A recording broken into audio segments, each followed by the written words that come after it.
আসসালামু আলাইকুম বন্ধুরা, কেমন আছেন সবাই? আশা করি সবাই ভালো আছেন। আলহামদুলিল্লাহ আমিও খুব ভালো আছি আপনাদের দোয়ায়।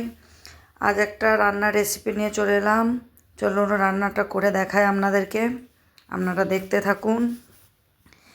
এখানে আমি ঝিঙে আলু পাতলা করে কুচিয়ে নিয়েছি, এখানে একটা টমেটো নিয়েছি, আর কিছু পেঁয়াজ নিয়েছি দুটো, আর চিংড়ি মাছ দিয়ে রান্না করব বলে চিংড়ি মাছ নিয়ে নিয়েছি।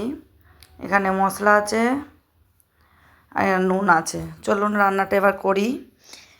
আমি একটা পাত্রের মধ্যে, হাঁড়ির মধ্যে কিছুটা তেল গরম করে নিলাম, দিয়ে পেঁয়াজটা ঢেলে একটু নাড়াচাড়া করে নিচ্ছি, আর 1 চামচের মতন নুন দিয়েছি যাতে পেঁয়াজটা তাড়াতাড়ি গলে যায়।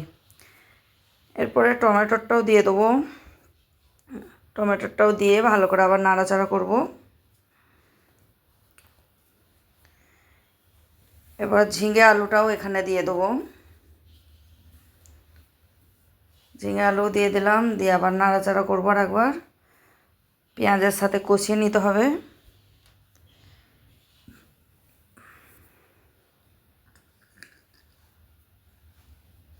এখানে মশলা দিয়ে দেবো, নুন দিয়ে দিলাম, হলুদ গুঁড়ো দিয়ে দিলাম, লঙ্কা গুঁড়োও দিলাম, আর ধনে গুঁড়ো আর জিরে গুঁড়ো দিয়ে দিলাম, দিয়ে আবার কষিয়ে নেব।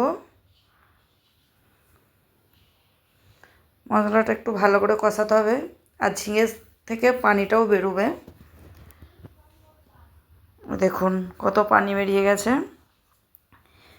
যত কষাবেন তত এটা কিন্তু টেস্টি হয় খেতে, আর এই গরমের সময় ঝিঙে তো সবারই পছন্দ। আর এরপরে চিংড়ি মাছগুলোও দিয়ে দিলাম, দিয়ে আবার কষিয়ে নেব।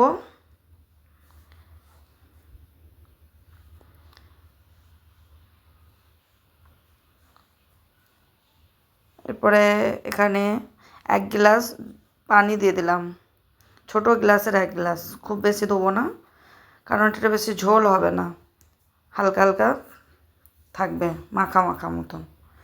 এবার ঢাকা দিয়ে রেখে দিলাম।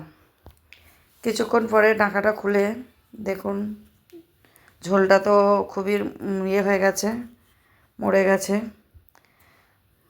অনেক সুন্দর লাগছে, মাশাআল্লাহ অনেক সুন্দরও হয়েছে। ভিডিওটা যদি ভালো লাগে লাইক, কমেন্ট, শেয়ার, সাবস্ক্রাইব করে দেবেন। বন্ধুদেরকে দেখার অনুরোধ রইল।